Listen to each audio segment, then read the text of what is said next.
eventually I ended up back in Minnesota, and I entered Minnesota Adult and Teen Challenge, and you know, it has just saved my life and given me that foundation that I needed. And you know, I'm really grateful, because if I had not started drinking too much, you know, that was sort of an outward expression of the inward condition. The inward feeling that you had. And I would have been one of those people that would have just held on and gone through life, you know, kind of getting by, but not really knowing the truth. Really living the truth, about how, you know, what kind of freedom there is out there, and unconditional love and hope, you know, for people when they think they've hit the bottom and there is no hope.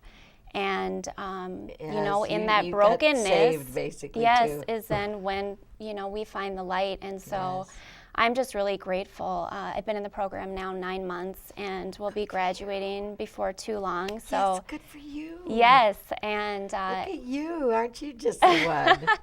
Every 9 chance, months, it's been wonderful. So every chance I get, I share with people what God has done in my life, because you know, I will never be the same now, and there is help and there's hope out there for people, you know, that are struggling, and there's an easier way to live, and this program has shown me that. So that's good.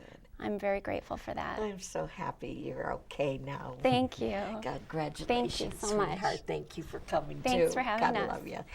And Chuck, how are you doing, darling? Good. Yourself? I'm doing good. I'm just getting over here, just loving it. Yeah. I'm just like being all this blessed, I feel. I've got all these beautiful people around me. It just blesses me that you all have went through so much and surviving. You're surviving now. You know that, because when we get so down on ourselves and we get so, you know, possessed with this with guilt and the feelings of being, you know, just nothing to somebody, and then all of a sudden we find out that, hey, we can get above this, we can rise above that, and we can be somebody good.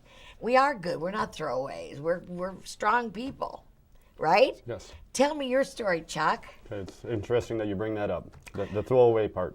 I'm a 37-year-old male that's been battling, I'd say, for 15 years, alcohol and drug addiction, amongst other addictions that I'm ashamed of. Other addictions that I had in my lifetime. I came to Teen Challenge doors about 6 months ago, broken, down. I've heard it so many times, broken. I'm still coming out of it. Okay. I grew up in a very dysfunctional family. Oh, no.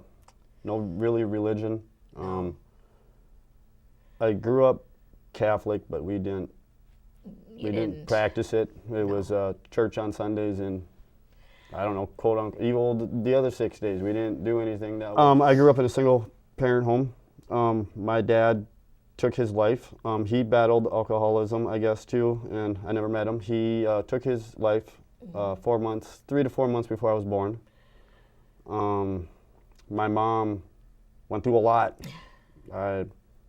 She drank with me. She drank, you know. Oh, sure. And she was in the other room when it happened. My sister was in the other room. I should say my mom was right in front of him, and my sister was in the other room. Oh, Lord. So I came into a household that I thought was, you know, I'm seeing another way now, but sure. I felt I was growing up to a bad situation. The bad deck of cards. Yes. I was dealt a bad hand. And so I grew up without the father, without wondering why he did that. Did he not love me? Right. I grew up being envious of other kids that had fathers. That got to go fishing, that got to go hunting, that got to do all that stuff that I wanted to do.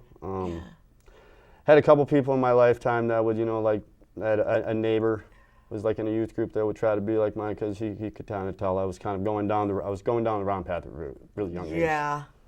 I was rebellious. Yeah. I dropped out of school. Did you? I turned to alcohol very early. Did you? 15 years old. It caused me to just go down a path that it was very dark. Oh, yeah, that's a very dark path. I know you're talking about. I've talked more about my problems. I've gone to other treatments before, and I talk never about get at the causes of why Chuck is. But Alcohol that's why is Chuck just alcohol and the drug use is just I don't know what word I'm looking for. It's a symptom. It just got worse. Well, yeah, it gets worse because you suppress that, and with the alcohol it also, and the booze and drugs and everything also suppresses it down. So you're out front, it's like, hey, but Yes. real deep inside, it's like you're just crushed. I faked it for a long time. Dark. I've not been happy for. I don't know if I've ever been happy. I have not been happy for the last decade and a half. I know that it caused me my alcoholism. Caused me to lose my stuff, my family. Your home, probably everything. Oh, I lost everything like 2 years ago, like I was saying. That's homeless. Yep. Come in here basically a homeless person. No one wants nothing to do with me because I don't know how to live. Right. I did not know how to live. I was mad at people. Well, you want to reach out, slash out at them instead of reach out for help. Life. I know I can get past it. Oh, you will. I mean, you are. You're gonna do that. The more you talk about it, write it down. Yeah. I woke up plenty of mornings when I didn't know what day it was or exactly. where I was. Well, I know too. I know what you mean. What happened the night before? Exactly. What even happened? Because you have blackouts. Yeah. Blackouts from boozing and drugs. Yes. Shit, you don't even remember who you saw the night before. Yes, ma'am. Mm-hmm. No, I know. I know what you're talking about. Been there, done that. So, are you doing good with the teen challenge, the adult teen challenge organization? I was telling Will this morning on the way here. It's I've been to other treatments before. There's something about this treatment center. It's not the length of it. I mean, it is, but it isn't. As soon as I got here, I came into the short term first, and then I decided to go to the long term. Yeah. Like I said, I need God in my life. I need something. I've never had stability. I've never had stability in my life. Something I don't feel. to believe in. You need. It's not my mom's fault. It's not. I blamed her. No. I blamed God at one point in time in my life. Yeah, I know what you mean. I got mad at him, pretty mad myself. But you so and so. Where were you? I've come to love him, understand him. I know he loves me. Yes, he does. It's kind of weird how things work. I was supposed to come here in 2007. I wasn't supposed to come here, but I had the choice. I got 3 DWIs in 10 months. Wow, and the judge told me to come here or to do jail. I did the jail time. Oh. I was not ready. I just did the year in jail, and I wanted to go back and use. Yeah. I come back through here because my family, this time that I come here, because I was in treatment a couple years ago and all that happened, I relapsed. Yeah. I come back here to this treatment center. I knew before I came through the doors, but 2 weeks before, so I'm signing up to come here. Right. Well, my cousin works here because she used to have the same problem I did. I have had a disconnection with my family. We just disconnected over like 10, 15 years, 20 years. I don't know exactly why it happened. I can't remember. Well, it's all dysfunctional family. But we stopped hanging out with each other. Yeah, well, right. she now works here and battles through the same thing that I have gone through, and she's slowly but surely back in my life.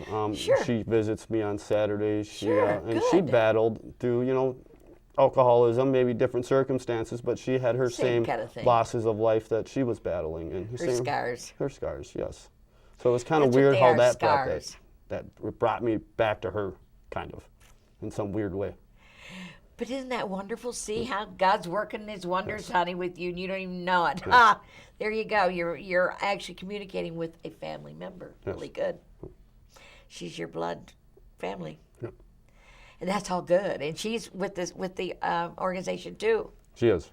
Oh, isn't that great? I don't even know if they even knew that, but Well, that's all they do. Isn't that great? That's great. I kind of keep it secret. Well, that's but okay. You don't have to keep anything secret. That From this group say of now, people, I but- can feel you could be as open as you want to be. Yep. I mean, we're all just being people, and we're just going through life day by day. Like I said to you, when you wake up in the morning, your eyes open up, say, hey, this is a good day. Yes, ma'am. Thank you, God, for giving me another day. Yes. Try to make the best of every day. And don't revert back to those old habits, because you know what? They're there. Those old habits are sitting back there. We don't want to go back to them, because you know where that leads you. It leads you to the dark, dark side, to the scary side. Yes, it is. Yes, it is. Very scary. Scary place. Don't go back there. Congratulations. Thank you. I'm so glad that you're making it, baby. Thank you. I love you. I want to say thank you for joining me today on my show, and I have had a wonderful time. I hope you have too. I hope you've enjoyed meeting all these wonderful people, and remember that you too can be helped. And remember, shatter. Like I say, shatter the silence. In other words, don't be so silent about pain that's hurting things that are hurting you. Shatter the silence and stop the violence. In other words, same thing here with the people at this organization. They've started talking about their illness and their pain, and now they're finding restitution and finding help from this wonderful organization of Adult Teen Challenge. And I want to thank you all for being here today. And God love you, and we shall survive. Yes. Bye bye.